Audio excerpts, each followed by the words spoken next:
Whisper Stories, story number 3. Temple Exorcism. ఇది almost 5 years back జరిగింది. ఇండియాలో ఒక ఫేమస్ టెంపుల్కి నేను మా ఫ్రెండ్స్తో వెళ్ళాను. That temple was known for performing exorcisms. ఆ టెంపుల్లో దెయ్యాలు వదిలిస్తారని మాకు తెలియకుండానే వెళ్ళాము. బస్లో ఉన్నంతసేపు జాలీగా జోక్స్ వేసుకుంటూ వెళ్ళాము. బట్ టెంపుల్ ప్రిమైస్లో దిగిన వెంటనే ఏదో తెలియని ఎనర్జీని ఫీల్ అయ్యాము. అందరం లోపలికి వెళ్ళి దర్శనం కోసం లైన్లో నిల్చున్నాం. అక్కడ మాకు మా ఏజ్ గ్రూప్ వాళ్ళు కొంతమంది కలిశారు.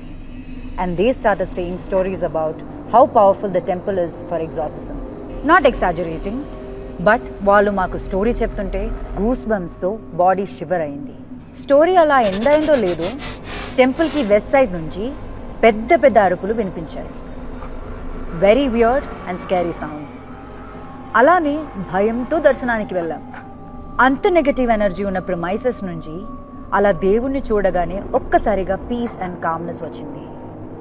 దర్శనం అయిపోయాక నేను అలా టెంపుల్ ముందు ఒక 2 to 3 సెల్ఫీస్ తీసుకున్నాను. సడన్గా అవుట్ ఆఫ్ నోవేర్ ఒక లేడీ నా సెల్ఫీ ఫ్రేమ్లోకి వచ్చింది.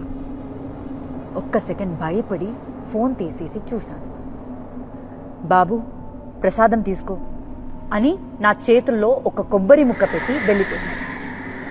నేను ఆ ప్రసాదం తిని ట్రిప్ ఫినిష్ చేసుకుని ఇంటికి వచ్చేసాను. కానీ నాకు ఒక్కసారిగా ఒళ్ళంతా నలతగా అనిపించడం మొదలైంది. ఏం తిన్నా అరిగేది కాదు. వొమిటింగ్ అయిపోయేది. ఫీవరిష్గా అనిపించేది. ఎంతమంది డాక్టర్లకి చూపించినా నో యూస్. అన్ని టెస్టులు చేశాము, కానీ దేంట్లో ఏమీ తెలియలేదు. అప్పుడు మా అమ్మ నన్ను ఒక పూజారి గారి దగ్గరికి తీసుకెళ్ళింది. ఆయన నన్ను చూసి ఏం జరిగిందో తెలుసుకుని నేను ఆ ముసలావిడ ఇచ్చిన కొబ్బరి ముక్క తినడం వల్లే అలా జరిగింది అని చెప్పారు. నాతో ఏవో పూజలు చేసి ఆ కొబ్బరి ముక్కని వామిట్ చేయించేశారు. తర్వాత నేను కనుక్కుంటే తెలిసిన విషయం ఏంటి అంటే ఆ ముసలావిడికి దెయ్యం పట్టిందంట. ఆ దెయ్యాల్ని వదిలించిన పూజ మధ్యలో నుంచి తను లేచి వచ్చిందంట. ఆ ప్రాసెస్లో భాగంగా తనకిచ్చిన కొబ్బరి ముక్కని తను నాకిచ్చింది.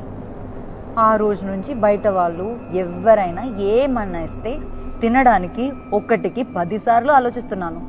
ఆ సంఘటన మాత్రం నేను ఎప్పటికీ మర్చిపోలేను.